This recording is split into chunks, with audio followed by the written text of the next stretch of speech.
Mémoire de notre vénérable père Théophore, Siméon le Stylite. Notre Saint-Père Siméon naquit en 389 dans le village de Sissa, situé entre la Syrie et la Cilicie. Dès son plus jeune âge, ses pieux parents l'envoyaient dans les solitudes pour mener paître les brebis. Un jour, la neige était si abondante que le jeune garçon ne put mener son troupeau au pâturage. Il entra donc dans une église où il entendit ces paroles. « Bienheureux vous qui pleurez maintenant, car vous rirez. Bienheureux ceux qui ont le cœur pur, car ils verront Dieu. » Ayant demandé ce qu'il devait faire pour suivre ces instructions du Seigneur, il abandonna sur le champ les siens et tout ce qui le retenait au monde, et partit pour un monastère voisin où il demeura 2 ans. Comme Siméon désirait mener une vie plus stricte que celle qu'il avait trouvée dans cette communauté, il se rendit au monastère de Téléda, près d'Antioche, où le moine Héliodore dirigeait en toute sagesse plus de 80 moines. Il y passa 10 années, et dès le début de son séjour, il dépassa tous les autres moines par la rigueur de son ascèse. Alors que les autres mangeaient tous les 2 jours, Siméon ne prenait sa maigre réfection qu'1 fois par semaine, et allait distribuer en secret aux pauvres sa portion quotidienne. Son désir de souffrir pour le Christ était tel qu'il s'était confectionné une ceinture avec des feuilles de palmier et la portait sous ses vêtements, serrée si fort autour des reins qu'elle pénétrait profondément dans sa chair. À la vue de ces combats surhumains, les anciens du monastère ordonnèrent aux bienheureux de se retirer, afin qu'ils ne portent pas préjudice à ceux qui, de constitution plus faible, voudraient à son exemple entreprendre des labeurs au-dessus de leurs forces. Siméon quitta donc le monastère et partit vers le lieu le plus désert de la montagne voisine. Ayant trouvé un puits desséché, il y descendit, et y resta à chanter nuit et jour les louanges de Dieu. Au bout de 5 jours, les moines, se repentant d'avoir chassé ce valeureux combattant, voulurent le ramener auprès d'eux. Ce n'est qu'après de longues recherches qu'on finit par le découvrir, là où seuls les démons avaient l'audace de se tapir. Par obéissance, Siméon revint au monastère, mais il n'y demeura pas longtemps, car il ne pouvait se contenter de la mesure commune. Il se rendit dans un bourg voisin nommé Télanissos, situé le long de la route allant d'Apamée à Syre, où il trouva une maisonnée isolée. Il s'y installa et y vécut en reclus pendant 3 ans, travaillant sans cesse à s'enrichir des vertus célestes. Comme à l'exemple de Moïse, d'Élie et du Christ Sauveur, il désirait passer les 40 jours du carême dans un jeûne complet.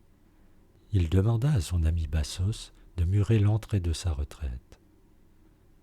Celui-ci n'accepta qu'à la condition de laisser à l'athlète du Christ 6 pains et une cruche d'eau, au cas où son corps serait réduit à la dernière extrémité.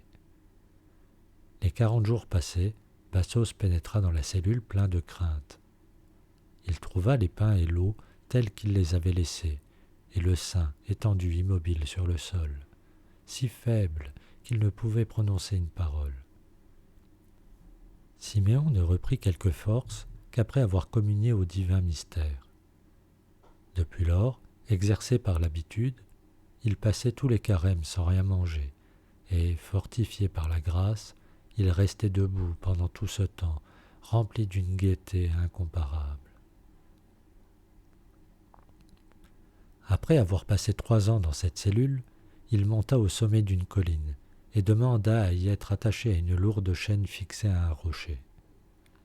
Mais le sage Mélès, corps évêque de l'église d'Antioche, lui fit remarquer que la volonté de l'homme, éclairée par sa raison, doit se montrer plus forte que toute entrave pour empêcher sa pensée d'errer çà et là.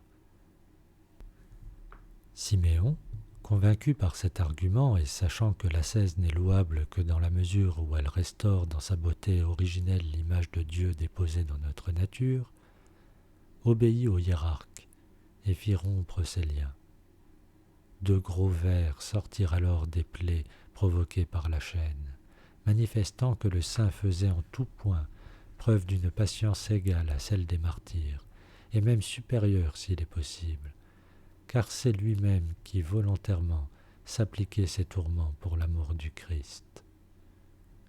La réputation de sa sainteté se répandit dès lors à tel point qu'un grand nombre de fidèles venus des environs, mais aussi de contrées lointaines comme la Perse, l'Arménie, la Géorgie, l'Italie, la Gaule et l'Angleterre, accouraient sans cesse tels des fleuves qui se déversent dans la mer, pour recevoir sa bénédiction et la guérison de l'âme et du corps. Mais Siméon n'aimait et ne recherchait que la solitude, pour s'approcher du ciel dans la pure contemplation. Aussi, afin d'échapper à ces honneurs importuns et suite à la vision d'une échelle au sommet de laquelle se tenait le Christ, qu'il appelait à monter vers lui, il dressa une colonne au centre de l'endroit qu'il avait élu pour demeure et s'installa au sommet sur une petite plateforme.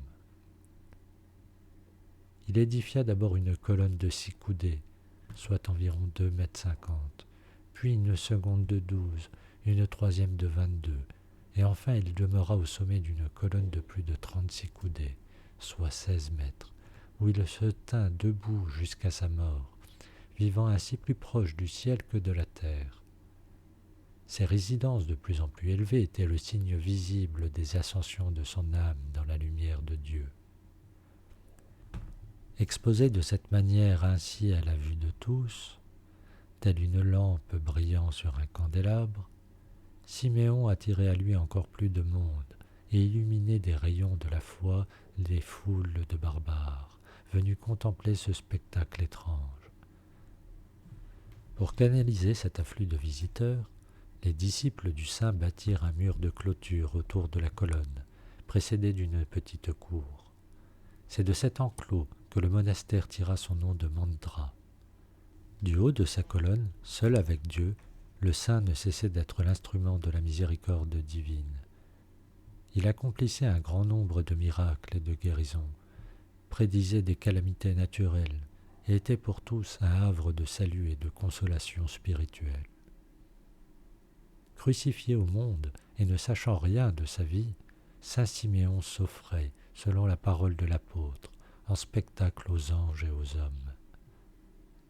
Bien que revêtu d'un corps mortel, il menait ici-bas la vie incorporelle des anges. Mais le plus admirable était qu'ayant pratiqué de tels combats ascétiques, après avoir atteint un tel degré dans la vertu et avoir accompli de si nombreux miracles, l'homme de Dieu se considérait sans feinte comme inférieur à tous les hommes. Ce n'est qu'à l'égard des hérétiques qu'il manifestait de la colère, ou plutôt un zèle divin, en vue de leur correction. Séparé de tous par sa tension vers le ciel, mais uni à tous par la divine charité, saint Siméon ne négligeait pas la vie de l'Église. Il adressa des lettres sur les questions ecclésiastiques à l'empereur Théodose II, qui, avec ses sœurs, nourrissait à son égard un grand respect, le nommant très saint et céleste martyr. Il écrivit également à l'empereur Léon Ier pour l'encourager à lutter contre le monophysisme et à soutenir le dogme défini par le concile de Chalcédoine. Ayant ainsi répandu autour de lui la paix qui régnait en son cœur, saint Siméon s'endormit à l'âge de 69 ans, au terme de 56 années de valeureux combats, alors qu'il était plongé dans la prière.